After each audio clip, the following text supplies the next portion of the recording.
Brought to you by TechnoSpark 20 series smartphones. I'm superhuman.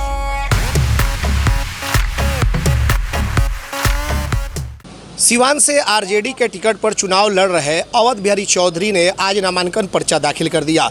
Awadh Bihari Chaudhary ने बताया कि 2 सेट में नामांकन पर्चा मैंने दाखिल किया है। दरअसल आपको बताते चले कि 3 बार से हिना साहब जो मोहम्मद शहाबुद्दीन की पत्नी थी वो आरजेडी के टिकट पर सिवान लोकसभा क्षेत्र से चुनाव लड़ा करती थी, लेकिन इस बार आरजेडी ने टिकट हिना साहब को नहीं देकर अवध बिहारी चौधरी को यहाँ से आरजेडी का सिंबल दिया हुआ है, जिस सिंबल पर अवध बिहारी चौधरी चुनाव लड़ रहे हैं। और आज उन्होंने जिले के कलेक्ट्रेट में आकर के डीएम के समक्ष अपना नामांकन पर्चा दाखिल कर दिया। 2 सेट में नामांकन पर्चा दाखिल किया अवध बिहारी चौधरी।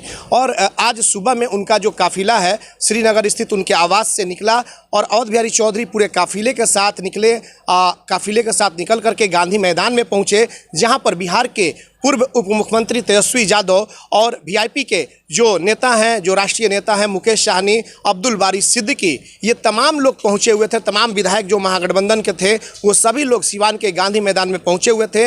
एक बड़ी सभा आयोजित की गई थी अवध बिहारी चौधरी के लिए, जिसमें तेजस्वी यादव ने हुंकार भरी और तेजस्वी यादव ने विपक्षियों पर हमला भी किया। यहाँ तक कि कुछ गाने भी गाए तेजस्वी यादव ने। और उसके बाद से तकरीबन 1 घंटे तक वहाँ पर सभा चली सिवान के गांधी मैदान में। सभी लोगों ने विपक्षियों पर हमला करते हुए और तेजस्वी यादव ने तो सीधे तौर पर यह ऐलान कर दिया भरी सभा से कि इस बार हमने अवध बिहारी चौधरी को सिवान से टिकट दिया है और आप लोग भारी बहुमत के साथ इन्हें सांसद बनाने का काम करें। अवध बिहारी चौधरी की अगर बात कर ले तो सिवान सदर से 6 बार एमएलए रह चुके हैं, लेकिन बीच में 2 बार 3 बार वो चुनाव हार भी गए, लेकिन फिर से एक बार 2020 के चुनाव में जनता ने उन पर भरोसा किया और एक बार फिर से आरजेडी के टिकट पर उन्हें एमएलए बनाने का काम किया। और इस बार अवध बिहारी चौधरी एमएलए रहते हुए एमपी का चुनाव लड़ रहे हैं। अवध बिहारी चौधरी कहते हैं कि बिल्कुल हम एक साफ सुथरे व्यक्ति के छवि के व्यक्ति हैं, हमारे पर किसी तरह का कोई दाग नहीं है। बाकी और लोग जो हैं उनसे पूछिए, कई लोगों पर कई तरह के दाग हैं। और ऐसे में अवध बिहारी चौधरी अपनी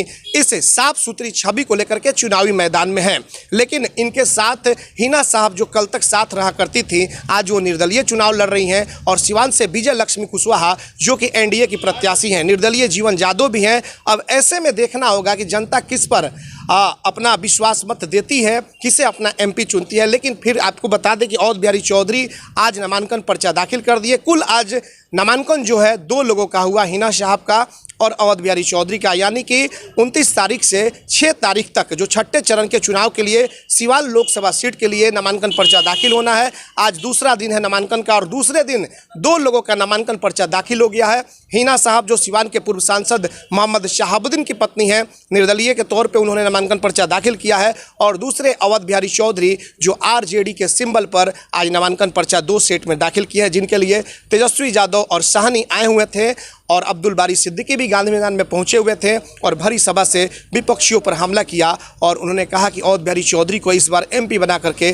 सदन में आप लोग भेजने का काम करें। देखना होगा कि आने वाले चुनाव के दिन जनता क्या कुछ फैसला लेती है और सिवान से किसे एमपी चुन करके सदन में भेजने का काम करती है। हमारे सहयोगी प्रभात के साथ चंदन कुमार, बिहार तक, सिवान।